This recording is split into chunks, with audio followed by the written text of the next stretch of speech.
അഴീക്കോട് 3 നേരത്തിനടുത്തുള്ള ശ്രീ കുറുമ്പ കാവ് ഭഗവതി ക്ഷേത്രത്തിലാണ് ഞാനിപ്പോഴുള്ളത്. ഇപ്പോൾ സമയം പുലർച്ചെ 3 മണിയാണ്. അപ്പോൾ ആൾക്കാരൊക്കെ വരാൻ തുടങ്ങുന്നതേ ഉള്ളൂ കേട്ടോ ഇങ്ങോട്ട് കാവിലേക്ക്. കാരണം രാത്രി എല്ലാവരും വീട്ടിൽ പോയി റെസ്റ്റൊക്കെ കഴിച്ചതിന് ശേഷം ഇനി പുലർച്ചെയാണ് എല്ലാവരും വരുന്നത്. കാരണം ഇപ്പോഴും പുലർച്ചെ മുതൽ അങ്ങോട്ട് ഇനി തെയ്യാണ്. അങ്ങനെ കാവിൻ്റെ ഉള്ളിലേക്ക് കയറിയപ്പോഴും ഭൈരവൻ തെയ്യത്തിൻ്റെ പുറപ്പാടാണ് അവിടെ ഇങ്ങനെ കണ്ടുകൊണ്ടിരിക്കുന്നത്. ഭൈരവൻ തെയ്യം നല്ല രീതിയിൽ തുള്ളുന്നുണ്ടായിരുന്നു. പിന്നെ ഭൈരവൻ തെയ്യത്തിനെ പറ്റിയിട്ട് ഞാൻ കൂടുതൽ പറയേണ്ട ആവശ്യമില്ല. ഞങ്ങളുടെ തന്നെ മറ്റുള്ള വീഡിയോസിലൊക്കെ ഭൈരവൻ തെയ്യത്തെ പറ്റിയിട്ട് വിശദമായിട്ട് പറയുന്ന വീഡിയോസും കാര്യങ്ങളൊക്കെ ഉണ്ട്. അതുകൊണ്ട് കൂടുതൽ ഞാൻ ഭൈരവൻ തെയ്യത്തിനെ പറ്റി പറയുന്നില്ല. പക്ഷേ നല്ല എന്താ പറഞ്ഞിട്ട് എല്ലാവർക്കും അനുഗ്രഹം കൊടുക്കുന്ന ഭൈരവൻ മൂർത്തിയെ നമുക്ക് കാണാൻ കഴിഞ്ഞു. അതൊരു വലിയ അനുഗ്രഹം തന്നെയാണ്, ഒരു സന്തോഷം തന്നെയാണ്. പിന്നെ ഒരുപാട് ആൾക്കാർ പുറത്തുനിന്നുള്ള ഒരുപാട് ആൾക്കാരൊക്കെ ഉണ്ടായിരുന്നു, പ്രത്യേകിച്ച് ഇംഗ്ലീഷുകാരും അവരൊക്കെ ഉണ്ടായിരുന്നായിരുന്നു. കാരണം അവർക്കൊക്കെയാണ് ശരിക്ക് നമ്മുടെ നാട്ടിലെ തെയ്യം കാണുമ്പോൾ ഒരുപാട് കൗതുകങ്ങളൊക്കെ, അവർക്ക് ഒരുപാട് സന്തോഷം തന്നെയാണ്. ഇപ്പോൾ നമ്മുടെ മലബാറിൽ കണ്ണൂർ ജില്ലയിലൊക്കെ എന്ന് പറഞ്ഞു കഴിഞ്ഞാൽ തെയ്യത്തിന് പല നാടുകളിൽ നിന്നും ആൾക്കാർ വരുന്നത് ഒരു വലിയ ഒരു സന്തോഷം തന്നെയാണ്. എന്തൊക്കെ പറഞ്ഞു കഴിഞ്ഞാലും അതെന്ന് പറയുന്നത് അമ്പലത്തിൻ്റെ പരിസര പ്രദേശങ്ങളിലുള്ളവർക്കും അതുപോലെ തന്നെ മറ്റുള്ളവർക്കൊക്കെ എന്ന് പറഞ്ഞു കഴിഞ്ഞാൽ ഒരു വലിയ സന്തോഷമാണ്. അപ്പോൾ ഭൈരവൻ തെയ്യത്തിൻ്റെ അനുഗ്രഹം വാങ്ങിക്കാൻ വേണ്ടിയിട്ട് അതിൻ്റെ അവിടെയുള്ള കുറച്ച് പിന്നെ ആൾക്കാരുണ്ട്. അതിൻ്റെ അതായത് കാവുമായിട്ട് ബന്ധപ്പെട്ട് തറവാടുമായിട്ട് ബന്ധപ്പെട്ട കുറച്ച് ആൾക്കാരുണ്ട്. അവരെ ഓരോരുത്തരായിട്ട് വിളിക്കുകയാണ്. അങ്ങനെ വിളിച്ചതിന് ശേഷമാണ് ഭൈരവൻ തെയ്യ അവർക്കെല്ലാം അനുഗ്രഹം കൊടുക്കുന്നത്. ഇപ്പോൾ അവിടെ ഉള്ള ഊരാളന്മാർക്കാണ് ഇപ്പോഴും അനുഗ്രഹം കൊടുക്കുന്നത്. അവരെ അപ്പോൾ വന്നു, അങ്ങനെ വിളിച്ചപ്പോൾ അവരെല്ലാം വന്നു കഴിഞ്ഞതിന് ശേഷം അവർക്കൊക്കെ അനുഗ്രഹം കൊടുക്കാൻ തുടങ്ങി. ഇപ്പോഴേ ഈ ഒരവസ്ഥയിൽ വേറെ തെയ്യാണെങ്കിൽ ഇങ്ങനെ വിളിച്ച് ആരും വരാനില്ല എൻ്റെ അടുത്ത് എന്നൊക്കെ ചോദിക്കുമായിരുന്നു. അങ്ങനെയാണ്. ഏതായാലും നമുക്കൊരു കാര്യം ചെയ്യാം, നമുക്ക് ഭൈരവൻ തെയ്യത്തിൻ്റെ ആ ഒരു കൂടുതൽ ഭാഗങ്ങളിലേക്ക് അങ്ങ് പോകാം. അപ്പോൾ എല്ലാവരും ഭൈരവൻ തെയ്യം കണ്ടിട്ട് പോവാം. നമുക്ക് അടുത്ത ഒരു അടിപൊളി തെയ്യം ഉണ്ട്, അതും കൂടി കാണാനുള്ളതാണ്. ഭൈരവൻ തെയ്യം കണ്ടിട്ട് പോവാം. അപ്പോഴേ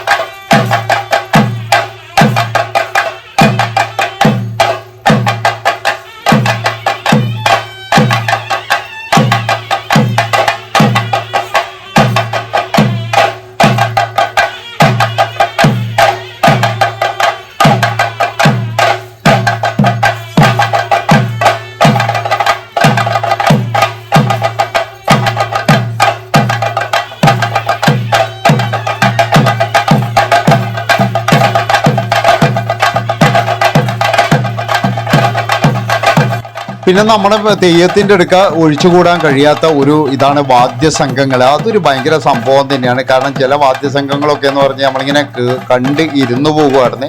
പഴയ മാതിരി ഒന്നല്ല, നല്ല നല്ല ഉരുശുള്ള ഒരുപാട് ചെറുപ്പക്കാരാണ് ഇപ്പോഴും ഈ ഒരു മേഖലയിലേക്ക് വന്നിരിക്കുന്നത്. എനിക്ക് തോന്നുന്നത് കഴിഞ്ഞ പ്രാവശ്യത്തിൽ കൂടുതൽ ചെറുപ്പക്കാർ, അതായത് ചില ആൾക്കാരൊക്കെ എന്ന് പറഞ്ഞു കഴിഞ്ഞാൽ ജോലിയൊക്കെ കിട്ടിക്കഴിഞ്ഞാൽ പിന്നീട് ഈ വാദ്യസംഘത്തിലൊന്നും വരാറില്ല. അവരൊക്കെ എന്ന് പറഞ്ഞാൽ ഇപ്പോഴും തിരിച്ചു വരുന്ന ഒരു കാഴ്ച, അതായത് ആ ഒരു ചടങ്ങ് പൈതൃകമായിട്ട് അവർക്ക് കിട്ടിയ ഒരു ചടങ്ങ്, പാരമ്പര്യമായിട്ട് അവർക്ക് കിട്ടിയ ഒരു അവകാശം, അതൊക്കെ എന്ന് പറഞ്ഞാൽ അവർ കൃത്യമായിട്ട് ഉപയോഗിക്കുന്നുണ്ട് എന്നാണ് എനിക്ക് പറയാനുള്ളത്. അതുകൊണ്ട് തന്നെ വാദ്യസംഘങ്ങൾ ഒരു എന്താ പറയേണ്ടത്, നമുക്കൊരു ഭയങ്കര ഒരു ഇത് തന്നെയാണ്. അതായത് തെയ്യം തുള്ളുമ്പോഴും നമുക്ക് ഇമ്പമാർന്ന വാദ്യങ്ങൾ കേൾക്കുമ്പോഴൊരു നല്ല മനസ്സിനൊരു കുളിർമ തന്നെയാണ്.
ഇപ്പോഴും നമ്മൾ കാണുന്നത് ഭൈരവൻ തെയ്യത്തിന്റെ പൂജ വെക്കുന്ന ഒരു ഇതാണ്. അതായത് ഇനി പൂജയും കാര്യങ്ങളും ഇങ്ങനെയുള്ളതായിട്ടൊരു ചടങ്ങും കാര്യങ്ങളൊക്കെ ഉണ്ട്. അത് കഴിഞ്ഞെന്ന് പറഞ്ഞു കഴിഞ്ഞാൽ കുറേ കാര്യങ്ങളൊക്കെ എന്ന് പറഞ്ഞാൽ ഭൈരവൻ തെയ്യം പറയും, അവിടെ നടക്കുന്ന കാര്യങ്ങൾ, അതുപോലെ തന്നെ എന്നെ കാണാൻ കഴിഞ്ഞല്ലോ നിങ്ങൾക്ക് എന്നൊക്കെ പറഞ്ഞിട്ട് ഒരുപാട് കാര്യങ്ങൾ. അതായത് ദൈവം എല്ലാവർക്കും അനുഗ്രഹം കൊടുക്കുന്ന ഒരു ഇതാണ്. അപ്പോൾ ഭൈരവൻ തെയ്യത്തിന്റെ ആ ഒരു ചടങ്ങും കാര്യങ്ങളൊക്കെയാണ് ഇപ്പോഴവിടെ നടന്നുകൊണ്ടിരിക്കുന്നത്. അതിൻ്റെ വെളിച്ചപ്പാട്, അതായത് വെളിച്ചപ്പാട് കോമരം എന്നൊക്കെ പറയുന്നവരാണ് അതൊക്കെ ചെയ്യുന്നത്. അതാണ് അവർക്കുള്ള അവകാശമാണത്. അപ്പോൾ നടന്നുകൊണ്ടിരിക്കുകയാണ് ആ ഒരു പരിപാടി ഇപ്പോഴേ. അങ്ങനെ ഭൈരവൻ തെയ്യത്തിന്റെ ഒരു പൂജ, എല്ലാവരും ആ പൂജ കണ്ടിട്ടു കേട്ടാ. പിന്നെ കാവിലേക്കാണെങ്കിൽ ആൾക്കാരൊക്കെ വരാൻ പോകുന്നതേ ഉള്ളൂ. അതായത് അടുത്ത തെയ്യം കണ്ഠകർണനാണ്. അതിനു വേണ്ടിയിട്ട് ഒരുപാട് ആൾക്കാർ ഇങ്ങനെ സീറ്റൊക്കെ പിടിച്ച് റെഡി ആയിട്ട് ഇരിക്കുന്നുണ്ട്. പിന്നെ ഇവിടെ നോക്കിയോ ഒരുപാട്, ഞാൻ പറഞ്ഞല്ലോ, ഒരുപാട് ആൾക്കാർ ഈ ഒരു തെയ്യത്തിന് വന്നിട്ടുണ്ട്. അങ്ങനെ നല്ല അറിയപ്പെടുന്ന ഒരു കാവ് തന്നെയാണ്. അതുപോലെ തന്നെ വളരെ നല്ല പെരുമാറ്റമുള്ള, അല്ലെങ്കിൽ നല്ല രീതിയിൽ എല്ലാവരെയും സ്വീകരിക്കുന്ന ഒരു നല്ല മനുഷ്യരുള്ള ഒരു കാവ് തന്നെയാണ്. എല്ലാവരെയും നല്ല മനുഷ്യർ തന്നെയാട്ടാ. നമുക്കങ്ങനെ തിക്താനുഭവങ്ങളൊന്നും ഉണ്ടായിട്ടില്ല. ഒരുപാട് സ്ഥലങ്ങളിൽ തെയ്യത്തിന് പോകാറുണ്ട്. എവിടുന്ന് അങ്ങനെ തിക്താനുഭവമില്ല. എന്നാലും പറയുകയാണ്, ഇവർക്കൊക്കെ എന്ന് പറഞ്ഞാൽ എക്സ്ട്രാ ആയിട്ട് നമ്മളോട് ഭയങ്കര സ്നേഹമാണ്. ഇങ്ങനെ തെയ്യം കാണാൻ പോകുന്നവരോടൊക്കെ അങ്ങനെ നല്ല ഒരു ഇതാണ്. ഇപ്പോഴേ അതിൻ്റെ ചടങ്ങാണ്, ഭൈരവൻ തെയ്യത്തിൻ്റെ ആ ചടങ്ങാണ് ഇതാവുന്നത്. അതായത് വെറ്റിലയും പിന്നെന്ന് പറഞ്ഞു കഴിഞ്ഞാൽ തേങ്ങ അതൊക്കെ താഴേക്ക് ഇടും. അത് കഴിഞ്ഞതിന് ശേഷം കൃത്യമായിട്ട് അതിൻ്റെ ഗണിച്ച് അതൊക്കെ കാര്യങ്ങളൊക്കെ പറയുന്ന ഒരു രംഗമാണ് ഇത്. അത് കണ്ടിട്ട് വരട്ടാ.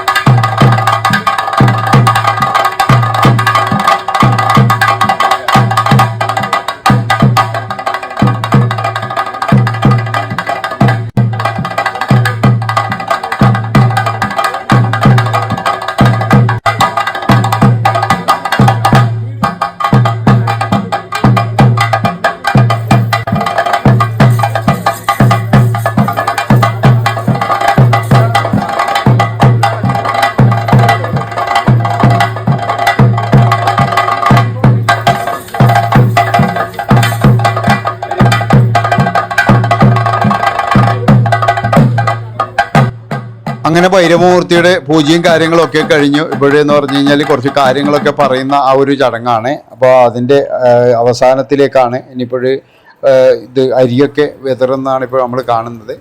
അപ്പോൾ നമുക്ക് അടുത്ത തെയ്യവുമായിട്ട് വരാം.